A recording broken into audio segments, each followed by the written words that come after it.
আমরা যারা মাহফিল শুনতে যাই, বল কি শুনতে যাই? মাহফিল শুনতে যাই। মাহফিলে দুই রকমের মুসল্লি আছে। কয় রকম মুসল্লি বলেন? দুই রকমের শ্রোতা। এক প্রকার শ্রোতা ঘরে বসে থাকে প্রধান বক্তার জন্য, বিষয়টা বুঝেন নাই? তার কাছে এই প্রধান বক্তার কথা মূল্য, আর যিনি বিশেষ বক্তা বয়ান করলো তার কাছে মূল্য। এই কথাটা আমি এতদিন পরে কথাটা কি জন্য বললাম, আগেও বলতে পারতাম। আমি এই কথাটা এখন কি জন্য বলতাম, এখন যেহেতু অনেক মাহফিলে বিশেষ বক্তাও থাকি, প্রধান বক্তাও থাকি, এই জন্য এই কথাটা বললাম। যদি আমি প্রধান বক্তার বিরুদ্ধে কইতাম তাহলে অনেক মুসলিমরা বলতেন হুজুরের কোনো আগে প্রধান বক্তা খায় না, এই জন্য পিতা হুজুর এই কথাটা বলছে। বিষয়টা বুঝেন নাই? আল্লাহর কথা বিশেষ বক্তা বললেও দায়ী, প্রধান বক্তা বললেও কিতা বলেন। অনেক সময় দেখবেন একটা মাহফিলের মধ্যে প্রধান বক্তার চাইতে বিশেষ বক্তার যোগ্যতা বেশি থাকে, এরকম হয় না অনেক সময়? কিন্তু আমি কিন্তু ভাই ভাগ করলাম যে প্রধান বক্তার বয়ান করলে শুনবো, বিশেষ বক্তার বয়ান করলে শুনবো, উমুক ইমাম সাহেব আসলেই শুনবো, উমুক হুজুর বলতেছে শুনবো না, এটা আমি ভাগ করছি। কিন্তু আল্লাহ কি করে নাই বলেন? আল্লাহ ভাগ করে নাই।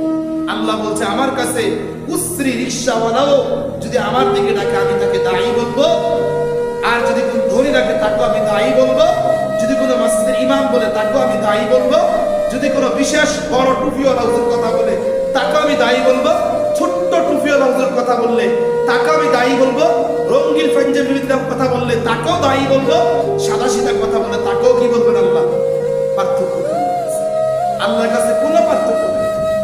এই জন্য তো বিশ্ববিখ্যাত সাহাবী বেলাল রাদিয়াল্লাহু তাআলা উসরি ছিলেন, কিন্তু মানুষকে দ্বীনের দাওয়াত দিতেন, মানুষকে আল্লাহর দিকে ডাকতেন।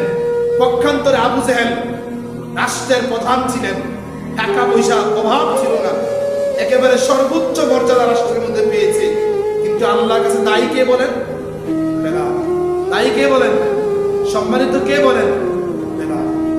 কেন? আবু জেহেলের টাকা ছিল, বাড়ি ছিল, সবচেয়ে বড় ধনী ছিলেন, তার দাম কি জন্য বাড়লো না বলেন? সে দায়ী না, সে আল্লাহর কথা বলে দেয়। আল্লাহর কথা যেই বলে সে কি বলেন? দায়ী। আল্লাহ বলছেন ওমান আহসানু কওলাম মিম্মান দাআ ইলাল্লাহ, সবচেয়ে উত্তম কথা আর কার হতে পারে যে মানুষকে আল্লাহর দিকে ডাকে, তাকে ছাড়া আর কথা কার কথা হতে পারে? আল্লাহর কাছে প্রিয়। আহসান এটা এমন একটা শব্দ যার উপরে কোনো শব্দ নেই, সুবহানাল্লাহ, যার উপরে কোনো কি নাই। আল্লাহ সর্বোচ্চ, একেবারে সর্বোচ্চ শব্দ দিয়ে বুঝাইছেন সবচেয়ে দায়ী, সবচেয়ে উচ্চ মানের কথা তার যে আমি আল্লাহর দিকে মানুষকে ডাকি।